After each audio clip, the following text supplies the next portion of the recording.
வணக்கம். வேந்தரின் இளங்கதிர் முற்பகல் செய்திகளுக்காக பிரீதா. முதலில் தலைப்புச் செய்திகள். தில்லியில் நாளை தமிழக இலங்கை மீனவர் பேச்சுவார்த்தை. ராமேஸ்வரம் மீனவர்கள் 4 இன்று சிறைப்பிடிப்பு.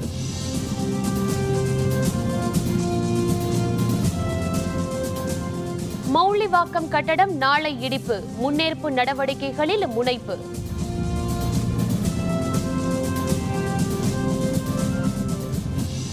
உலக கோப்பை வென்றது மகிழ்ச்சி. தமிழக கபடி வீரர் சேரலாதன் பெருமிதம்.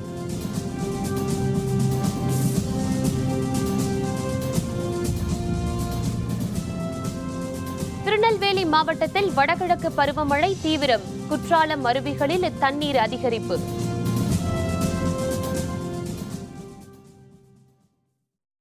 தில்லியில் நடைபெறவுள்ள இந்திய இலங்கை மீனவர் பேச்சுவார்த்தையில் பங்கேற்பதற்காக ராமேஸ்வரத்திலிருந்து மீனவர் குழுவினர் சென்னை வந்துள்ளனர். தமிழக மீனவர்களை எல்லை தாண்டி வந்ததாக கூறி இலங்கை படை கைது செய்வதும் படகுகளை சிறைப்பிடிப்பதும் கடந்த 30 ஆண்டுகளாக நடந்து வருகிறது. இதற்கு தீர்வு காண இதுவரை 3 கட்டங்களாக நடந்த பேச்சுவார்த்தைகள் தோல்வியை தழுவிய நிலையில் தில்லியில் நாளை 4ஆம் கட்டமாக இந்திய இலங்கை மீனவர்கள் பேச்சுவார்த்தை நடத்த உள்ளனர். பேச்சுவார்த்தையில் இருநாட்டு மீன்வளத்துறை அலுவலர்களும் பங்கேற்க உள்ளனர். தமிழகம் மற்றும் புதுச்சேரியில் இருந்து 13 பேர் கொண்ட மீனவர் குழுவினரும் இலங்கையிலிருந்து 10 மீனவர்களும் பேச்சுவார்த்தையில் பங்கேற்கின்றனர்.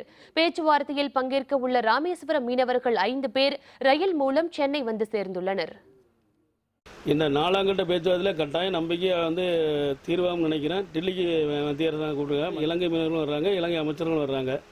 இந்த 4ஆம் கட்ட பேச்சுவார்த்தையில் நம்முடைய எதிர்பார்த்தது அவங்களுடைய எதிர்பார்ப்பும் கட்டாயம் நடக்கும்ங்கிறத நாங்கள் உறுதியாக நம்புகிறோம். நாங்கள் என்ன கோரிக்கை வைக்கிறோம்னா, இலங்கை கடல் பகுதியில் நாங்கள் போய் மீன் பிடிக்கிறதுக்கு எங்களுக்கு அனுமதி தரணும்னு கேட்குறாங்க. இந்த பேச்சுவார்த்தை சுலபமாக முடியும், நல்ல தீர்வு அமையுங்கிறத நாங்கள் இந்த நேரத்தில் தெரிவிச்சுக்கிறோம். 3 முறை இந்த பேச்சுவார்த்தையில் உடன்பாடு எட்டப்பட்டும் அது நடைமுறையில் இல்லாமல் போயிருக்கிறது. இந்த முறை கண்டிப்பாக குறிப்பிட்ட காலமாவது இலங்கை கடற்பகுதியில் மீன் பிடிக்கிறதுக்கான ஒரு அனுமதியை இந்திய மீனவர்கள் தரப்பில், தமிழக மீனவர்கள் தரப்பில் கேட்கறதுக்கான ஒரு கேட்பார்கள் என்ற ஒரு நம்பிக்கை இருக்கிறது. ராமேஸ்வரம் மீனவர்கள் 4 பேரை சிறைப்பிடித்த இலங்கை படை அவர்களது விசைப்படகை பறிமுதல் செய்து காங்கேசன் துறைக்கு கொண்டு சென்றுள்ளது. மன்னார் வளைகுடா மற்றும் பாக் நீரிணை பகுதியில் மீன்பிடிக்கும் தமிழக மீனவர்கள் மீது இலங்கை கடற்படை தொடர்ந்து தாக்குதல் நடத்தி வருகிறது. நேற்று நள்ளிரவு நெடுந்தீவு அருகே மீன்பிடித்துக் கொண்டிருந்த ராமேஸ்வரம் மீனவர்கள் 4 பேரை இலங்கை கடற்படை சிறைப்பிடித்தது. அவர்கள் மீது கற்கள் மற்றும் பாட்டில்கள் கொன்று தாக்கியது. பிடிப்பட்ட மீனவர்கள் அவர்களது விசைப்படகுடன் யாழ்ப்பாணம் காங்கேசன் துறைக்கு கொண்டு செல்லப்பட்டனர். தில்லியில் நாளை இலங்கை இந்திய மீனவர்களுக்கு இடையிலான பேச்சுவார்த்தை நடைபெற உள்ள நிலையில் இலங்கை படை இந்த புதிய அத்துமீறலை நடத்தியுள்ளது. மீன்பிடிக்கும் போது இலங்கை நேவி எங்களை அடிச்சு பிடிச்சி ஒரு போட்டியும் கொண்டு போயிட்டாங்க. அடி, காயம், கல்லெறி 4 பேரை போட்டி 4 பேரையும் பிடிச்சிட்டு போயிட்டாங்க. எல்லாம் போயிட்டாங்க. இப்படி இருந்தால் நாங்கள் எப்படி வாழ்றது? சென்னை மௌலிவாக்கத்தில் இடிந்து விழுந்த அடுக்குமாடி கட்டடத்தின் அருகில் உள்ள மற்றொரு கட்டடம் நாளை இடிக்கப்படுவதாக அறிவிக்கப்பட்டுள்ளது. இதனையொட்டி அப்பகுதியில் உள்ள பள்ளிகளுக்கு இன்றும் நாளையும் விடுமுறை அறிவிக்கப்பட்டுள்ளது. இது பற்றிய விரிவான தகவல்களை தருகிறார் நமது செய்தியாளர் சையத். போரூரை அடுத்துள்ள மௌலிவாக்கத்தில் கடந்த 2014ஆம் ஆண்டு ஜூன் மாதம் 28ஆம் தேதி பெய்த மழையினால் 11 அடுக்குமாடி கட்டிடம் ஒன்று இடிந்து விழுந்தது. இந்த இடிபாடுகளுக்குள் சிக்கி 61 பேர் உயிரிழந்தார்கள். இதன் அருகே உள்ள மற்றொரு 11 அடுக்குமாடி கட்டிடத்தை இடிக்குமாறு உச்சநீதிமன்றம் உத்தரவிட்டது. இந்த நிலையில் இந்த 11 அடுக்குமாடி கட்டிடம் நாளை இடிக்கப்படும் என சென்னை பெருநகர வளர்ச்சி குழுமம் அறிவித்திருக்கிறது. இந்த நிலையில் இடிப்பதற்கான பணிகள் இன்று நடைபெற்றுக் கொண்டிருக்கின்றது. அதில் குறிப்பாக பாதுகாப்புடன் வெடி வைத்து தகர்ப்பதற்கான பணிகள் தற்போது நடைபெற்றுக் கொண்டிருக்கின்றது. மேலும் இந்த கட்டிடத்தை சுற்றியுள்ள பெரும்பாலான வீடுகளை காலி செய்யும் பணியும் தற்போது நடைபெற்றுக் கொண்டிருக்கின்றது. இந்த வீடுகளில் வசிப்பவர்கள் அருகில் உள்ள திருமண மண்டபத்தில் தங்க வைக்கப்பட்டிருக்கிறார்கள். மேலும் அவர்களுக்கான பேருந்து வசதியும் ஏற்பாடு செய்யப்பட்டிருக்கிறது. மேலும் இந்த பகுதியை சுற்றியுள்ள 4 அரசு பள்ளிகள் மற்றும் ஒரு தனியார் பள்ளிகளுக்கு விடுமுறை அளிக்கப்பட்டிருக்கிறது. பாதுகாப்பு வசதி கோரி தீயணைப்பு வாகனங்கள் மற்றும் 108 ஆம்புலன்ஸ் வாகனங்களும் தற்போது தயார் நிலையில் இப்பகுதியில் வைக்கப்பட்டிருக்கிறது. நாளை பகல் 2 மணிக்கு இந்த கட்டிடத்தை இடிக்கும் பணி துவங்கப்பட்டு மாலை 4 மணிக்குள் நிறைவடையும் என்று சென்னை பெருநகர வளர்ச்சி குழுமம் அறிவித்திருக்கிறது. வேந்தர் செய்திகளுக்காக சென்னை மௌலிவாகத்திலிருந்து ஒளிப்பதிவாளர் சிவாவுடன் சையது. சென்னை அப்பல்லோ மருத்துவமனையில் சிகிச்சை பெற்று வரும் தமிழக முதல்வர் ஜெயலலிதா நன்கு குணமடைந்து வருவதால் விரைவில் சாதாரண வார்டுக்கு மாற்றப்படுவார் என தகவல் வெளியாகியுள்ளது. தமிழக முதல்வர் ஜெயலலிதா உடல்நலக்குறைவு காரணமாக செப்டம்பர் மாதம் 22ஆம் தேதி சென்னை அப்பல்லோ மருத்துவமனையில் சிகிச்சைக்காக அனுமதிக்கப்பட்டார். அவரது உடல்நலம் குறித்து மருத்துவமனை நிர்வாகம் அவ்வப்பொழுது அறிக்கை வெளியிட்டு வருகிறது. முதல்வர் ஜெயலலிதாவுக்கு லண்டன் மருத்துவர் ரிச்சர்ட், எய்ம்ஸ் மருத்துவர்கள், சிங்கப்பூரை சேர்ந்த சீமா மேரி ஆகியோர் தொடர்ந்து சிகிச்சை அளித்து வருகின்றனர்.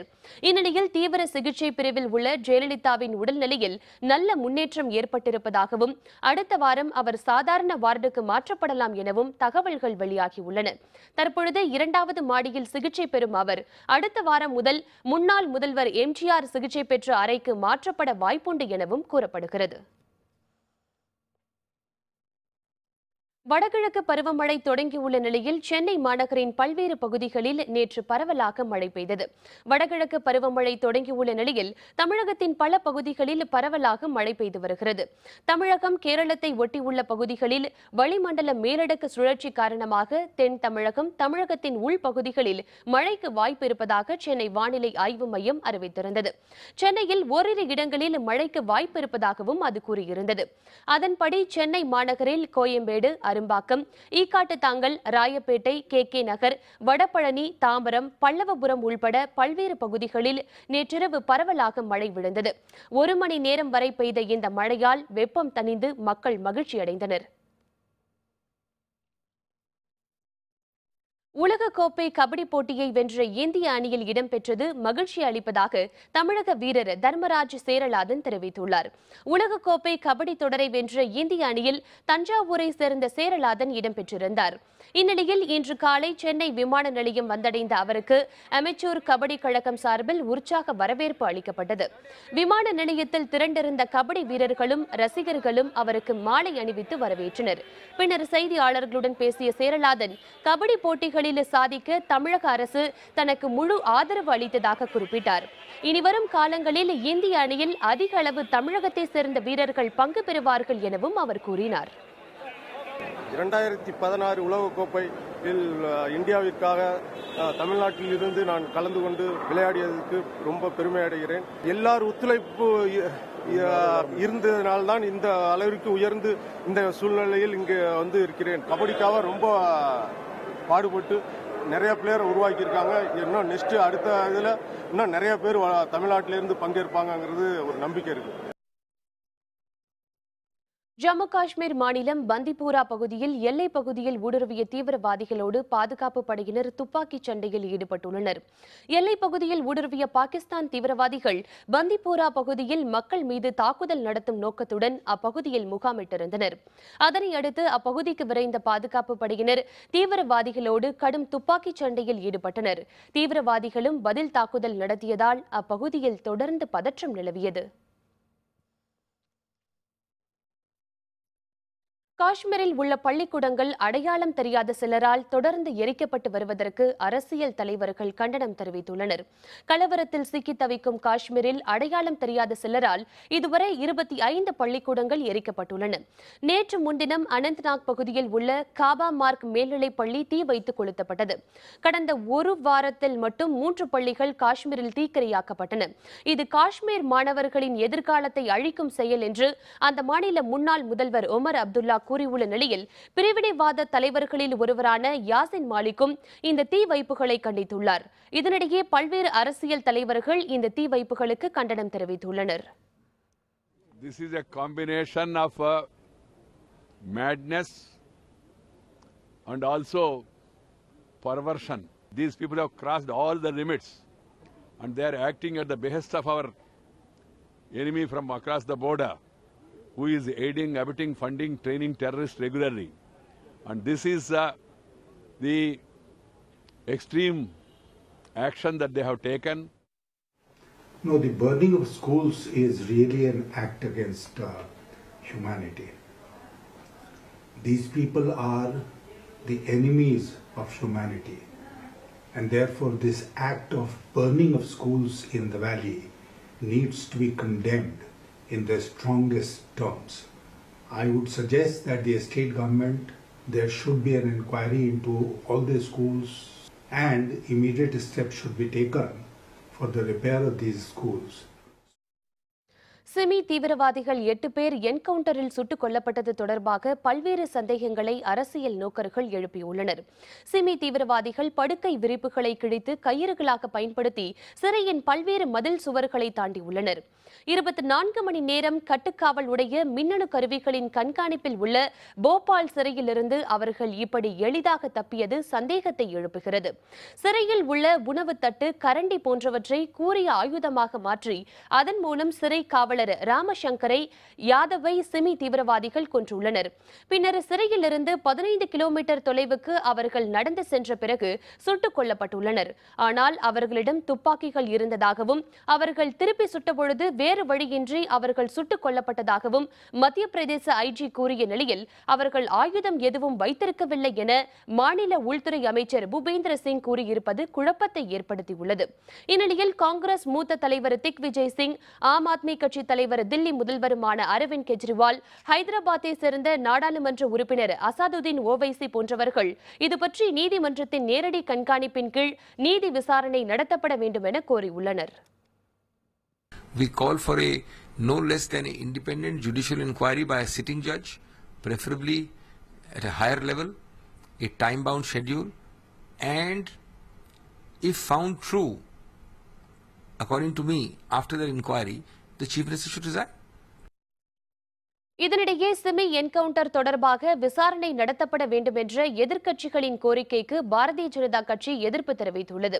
அரசியல் லாபத்துக்காக எதிர்க்கட்சிகள் இவ்வாறு நடந்து கொள்வதாக பாரதிய ஜனதாவின் செய்தி தொடர்பாளர் GVL நரசிம்மராவ் கூறியுள்ளார்.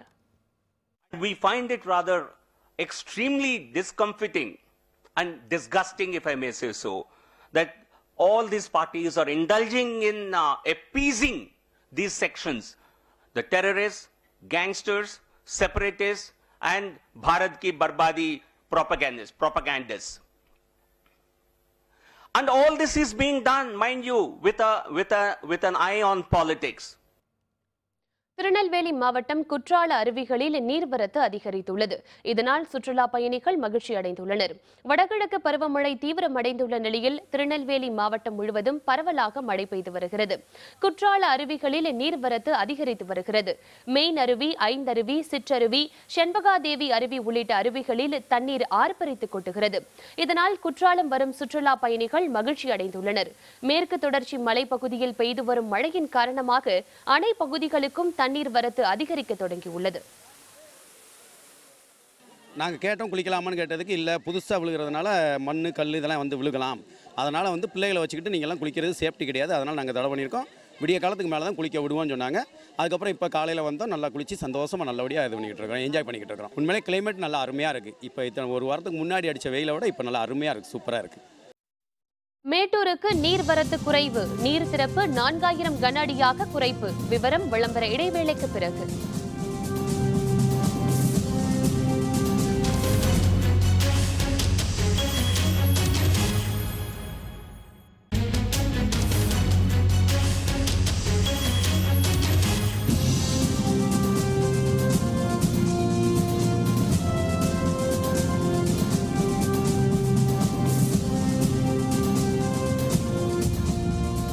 செய்திகள் தொடர்கின்றன.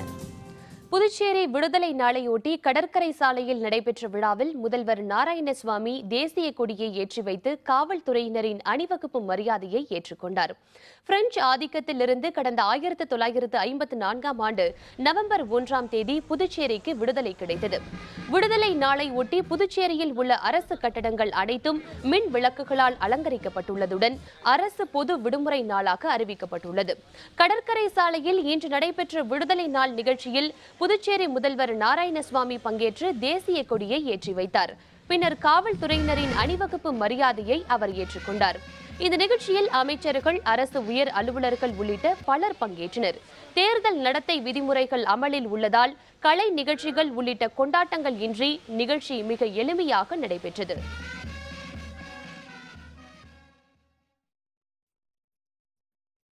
கர்நாடகத்திலிருந்து வரும் காவிரி நீரின் அளவு குறைந்ததால் மேட்டூர் அணையிலிருந்து பாசன பகுதிகளுக்கு திறந்து விடப்படும் தண்ணீரின் அளவு வினாடிக்கு 4000 கன அடியாக குறைக்கப்பட்டுள்ளது.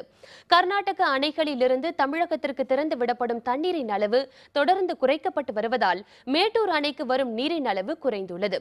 இதன் காரணமாக பாசன பகுதிகளுக்கு திறந்து விடப்படும் தண்ணீரின் அளவு வினாடிக்கு 4000 கன அடியாக குறைக்கப்பட்டுள்ளது. அணையின் நீர்மட்டம் தற்பொழுது 45.11 அடியாகவும் நீர் இருப்பு 14.87 டிஎம்சி ஆகவும் உள்ளது. அணைக்கு நீர்வரத்து 355 கன அடியாக உள்ளது. அணையின் நீர் இருப்பும் தொடர்ந்து குறைந்து வருவதால் டெல்டா பகுதி பாசனத்துக்காக தொடர்ந்து நீர் திறக்கப்படுமா என்று விவசாயிகள் கவலை அடைந்துள்ளனர். கடலூரில் கெடிலம் ஆற்றங்கரையோரம் வசிக்கும் 313 குடும்பத்தினர் வீடுகளை காலி செய்யுமாறு அறிவிக்கப்பட்டதை அடுத்து வீட்டுடன் மாற்று இடம் தருமாறு மாவட்ட ஆட்சியரிடம் கோரிக்கை விடுத்துள்ளனர். கடலூரில் கெடிலம் ஆற்றங்கரையோரம் உள்ள புதுப்பாளையம் பகுதியில் 500க்கும் அதிகமான குடும்பத்தினர் கடந்த 50 ஆண்டுகளாக வசித்து வருகின்றனர். அவற்றில் 313 வீடுகள் ஆக்கிரமிப்பு பகுதியில் உள்ளதாக கூறிய பொதுப்பணித்துறை 21 நாட்களுக்குள் அவற்றை காலி செய்ய வேண்டும் என்று உத்தரவிட்டுள்ளது.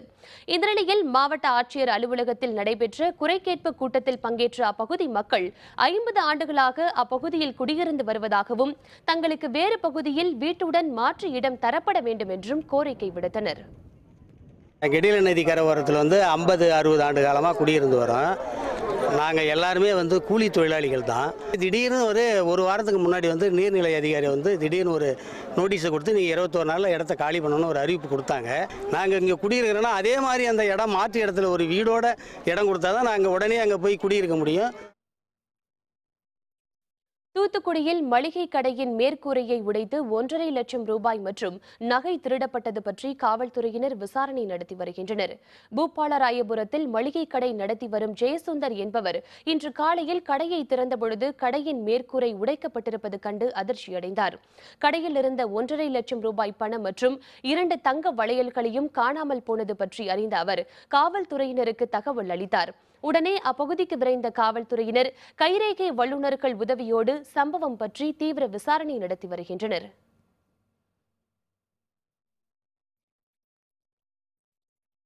திண்டுக்கல் மாவட்டம் கொடைக்கானல் பிரையண்ட் பூங்காவில் ஆண்டு முழுவதும் பூத்து குலுங்கக்கூடிய மலர் நாற்றுகளுக்கான நடவு பணி தொடங்கியுள்ளது. கொடைக்கானலில் இதமான தட்பவெப்ப நிலையை அனுபவிக்க சுற்றுலா பயணிகள் கொடைக்கானலுக்கு அதிக அளவில் வருகை தருகின்றனர். சுற்றுலா பயணிகளின் கண்களுக்கு விருந்தளிக்கும் வகையில் முதல் கட்டமாக 6 வகையான மலர் நாற்றுகளின் நடவு பணிகள் பிரையண்ட் பூங்காவில் தொடங்கியுள்ளன. இந்த பூக்கள் ஆண்டு முழுவதும் பூத்து குலுங்கும் தன்மை உடையதால் கொடைக்கானலுக்கு வரும் சுற்றுலா பயணிகளின் கண்களுக்கு அவை விருந்தாக அமையும் என தோட்டக்கலைத்துறையினர் தெரிவித்துள்ளனர். சுற்றுலா பயணிகளை கவரும் வண்ணம் இப்போது ஆக்சிஜன்களில் மலரக்கூடிய பிங்க் ஆஸ்டர், பெர்பினா, ஆர்னித்திகோலம் போன்ற செடிகள் தற்சமயம் நடவு செய்யப்பட்டு வருகின்றன. இந்த செடிகள் நவம்பர் மாதத்திலிருந்து தொடர்ந்து நடவு செய்யப்படும். இப்போது அந்த பூக்கும் செடிகள் கிட்டத்தட்ட மே மாதம் மலர் கண்காட்சி வரைக்கும் இந்த மலர்கள் பூத்து நீடிக்கும். நீலகிரி மாவட்டத்தில் பருவமழை இன்னும் தீவிரமடையாத நிலையில் மழையின்றி பல பகுதிகளில் நேற்று கடும் பனிமூட்டம் காணப்பட்டது. நீலகிரி மாவட்டத்தில் மழையின் தாக்கம் இன்னும் குறைவாகவே உள்ளது. நேற்று காலையில் லேசான மழை விழுந்ததை தொடர்ந்து இதமான சூழல் நிலவியது. குன்னூர், மேட்டுப்பாளையம் சாலை, Lamb's Rock, Dolphin Nose, Udhagai, Doddabetta உள்பட சுற்றுப்புற பகுதிகளில் கடும் பனிமூட்டம் நிலவியது. எதிரே வரும் வாகனங்கள் மட்டுமின்றி ஆட்கள் கூட தெரியாததால் வாகன ஓட்டிகள் மிகவும் சிரமத்திற்கு பாதிப்பிற்கு ஆளாக்கினர். வாகனங்கள் பெரும்பாலும் மிஸ்ட் விளக்குகளை எரியவிட்டபடி நகர்ந்தன. கடும் குளிர் காரணமாக மக்கள் கம்பளி ஆடைகளுடன் நடமாடினர்.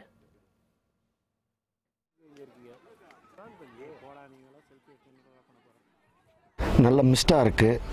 டிரைவ் பண்ணுறது கொஞ்சம் சிரமமாக தான் இருக்குது. குன்னூர் டு மேட்டுப்பாளையம் வந்து கொஞ்சம் மிஸ்டாகவே இருந்தது. நாங்கள் மேலே வர்றப்பவும் மிஸ்டாக இருக்குது, இப்போ இறங்குறப்பவும் மிஸ்டாக இருக்குது.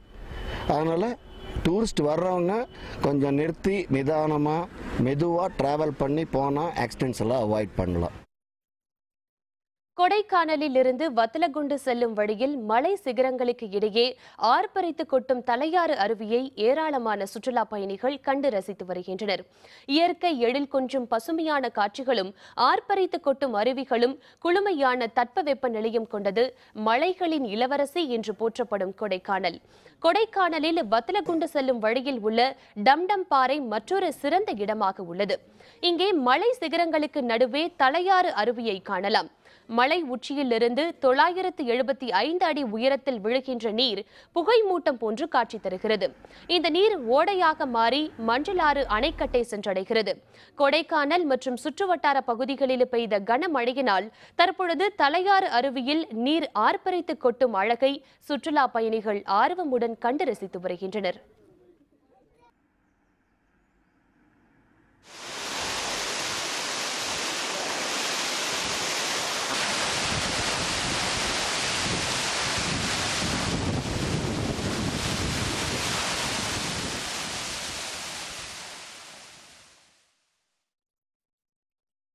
ஸ்ரீகிருஷ்ணர் கோவர்த்தன மலையை தூக்கிய நாளை நினைவு கூறும் வகையில் சேலம் அருகில் உள்ள இஷ்கான் கோவிலில் இனிப்புகளால் வடிவமைக்கப்பட்ட கோவர்த்தன மலையின் மாதிரியை திரளான பக்தர்கள் தரிசனம் செய்தனர். மதுராவில் மழை வெள்ளத்தில் சிக்கி தவித்த மக்களை காப்பாற்றுமாறு பலராமன் ஸ்ரீ கிருஷ்ணரிடம் வேண்டினார். அப்பகுதியில் இருந்த கோவர்த்தன மலையை தனது விரலால் தூக்கிய ஸ்ரீகிருஷ்ணர் மக்கள் அனைவரையும் மலையின் கீழ் நிற்க வைத்து மழையிலிருந்து காப்பாற்றினார். அவ்வாறு கோவர்த்தன மலையை தூக்கிய நாள் கோவர்த்தன தினமாக கொண்டாடப்படுகிறது. சேலம் கருப்பூர் பகுதியில் உள்ள இஷ்கான் திருக்கோவிலில் அந்த நாளை கொண்டாடும் வகையில் கிருஷ்ணருக்கு பிடித்த அவல், சீடை, முறுக்கு, லட்டு என 60க்கும் மேற்பட்ட இனிப்பு வகைகளால் கோவர்த்தன மலையின் மாதிரி உருவாக்கப்பட்டது. கோவிலில் கோ பூஜையுடன் அதன் பின்னர் வேத மந்திரங்கள் முழங்க கிருஷ்ணருக்கு தீப ஆராதனையும் நடைபெற்றது. இந்த நிகழ்வில் திரளான பக்தர்கள் கலந்து கொண்டு ஸ்ரீகிருஷ்ணரை வழிபட்டனர்.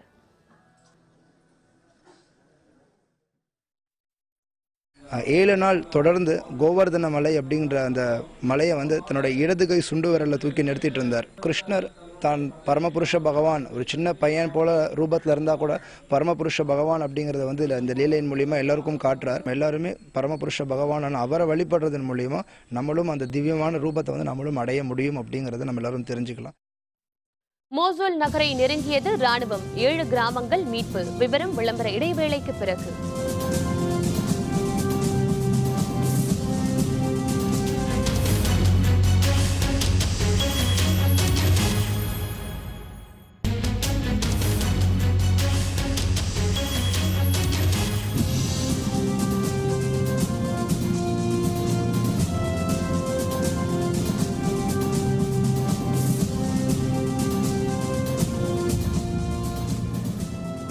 செய்திகள் தொடர்கின்றன. இனி அயலகச் செய்திகள்.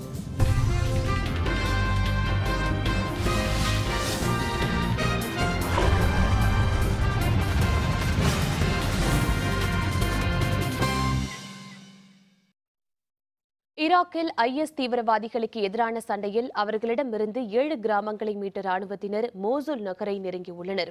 IS தீவிரவாதிகளின் பிடியில் இருக்கும் மோசூல் நகரை மீட்கும் வகையில் ஈராக் ராணுவத்தினர் தீவிரமாக முன்னேறி வருகின்றனர். மோசூல் நகரை கைப்பற்ற முன்னேறிய ராணுவ படையினர் மோசூல் நகருக்கு தெற்கே அல்ஷுராவை அண்மையில் மீட்டனர். தொடர்ந்து சண்டையிட்டு வரும் அவர்கள் மேலும் 7 கிராமங்களை தீவிரவாதிகளிடமிருந்து கைப்பற்றியுள்ளனர். தெற்கு திசை வழியாக மோசூல் நகருக்கு மிக அருகில் முகாமிட்டுள்ள ராணுவத்தினரும் ஷியா படையினரும் தீவிரவாதிகளுக்கு எதிரான தாக்குதலை தீவிரப்படுத்தியுள்ளனர்.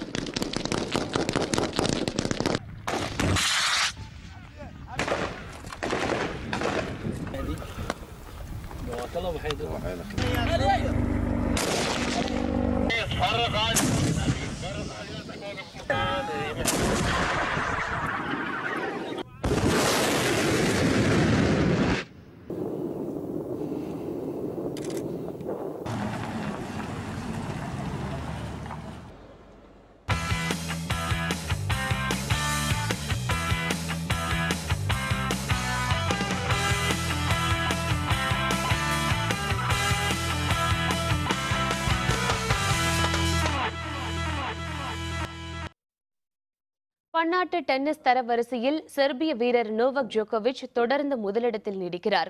பன்னாட்டு டென்னிஸ் தரவரிசை பட்டியல் வெளியிடப்பட்டுள்ளது. இதில் 12,900 புள்ளிகளுடன் செர்பிய வீரர் நோவக் ஜோகோவிச் தொடர்ந்து முதலிடத்தில் நீடிக்கிறார். பிரிட்டன் வீரர் ஆண்டி முர்ரே 10,985 புள்ளிகளுடன் இரண்டாவது இடத்தை பிடித்துள்ளார். 5,865 புள்ளிகளுடன் சுவிட்சர்லாந்தின் ஸ்டான் வாவ்ரிங்கா மூன்றாவது இடத்தை பெற்றார். சுவிட்சர்லாந்து நாட்டை சேர்ந்த மற்றொரு முன்னணி வீரரான ரோஜர் ஃபெடரர் 3,220 புள்ளிகளுடன் 9வது இடத்திற்கு தள்ளப்பட்டார்.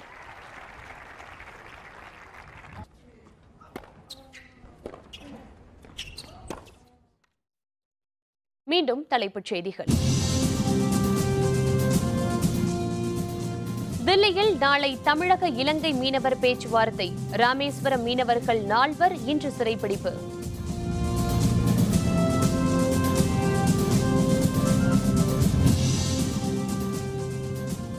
மௌலிவாக்கம் கட்டடம் நாளை இடிப்பு. முன்னேற்பு நடவடிக்கைகளில் முனைப்பு.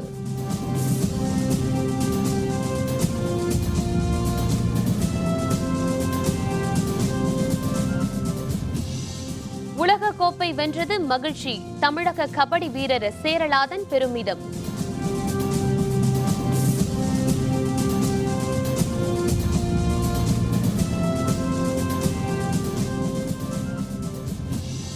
திருநெல்வேலி மாவட்டத்தில் வடகிழக்கு பருவமழை தீவிரம். குற்றாலம் அருவிகளில் தண்ணீர் அதிகரிப்பு.